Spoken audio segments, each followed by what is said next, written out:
Hi, welcome to நாமும் நலன். இந்த சில்லான மழை காலத்தில் சுட சுட நாட்டுக்கோழி ரசம் சாதத்தில் போட்டு பிசைஞ்சு சாப்பிட்டிங்கன்னா சும்மா அல்டிமேட்டாக இருக்குங்க. இதை எப்படி செய்ய போகிறது தான் இன்றைக்கி பார்க்க போகிறோம். வாங்க எப்படி செய்யறதுன்னு பார்க்கலாம். இதுக்கு ஒரு கடாயில் 2 ஸ்பூன் மிளகு, 2 ஸ்பூன் சீரகம், 2 ஸ்பூன் மல்லி எல்லாத்தையும் சேர்த்து வறுத்து ஒரு உலக்கில் போட்டு வச்சுக்கோங்க. இப்போ 10 பல் பூண்டு, 2 பச்சை மிளகா. பூண்டு சின்னதாக இருந்தால் இன்னும் ஒரு 5 சேர்த்துக்கோங்க. இதெல்லாம் போட்டு நல்லா இடித்து எடுத்து வச்சுக்கலாம்.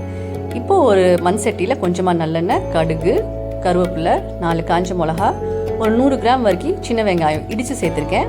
நல்லா வதக்கி விட்டுக்குவோம்.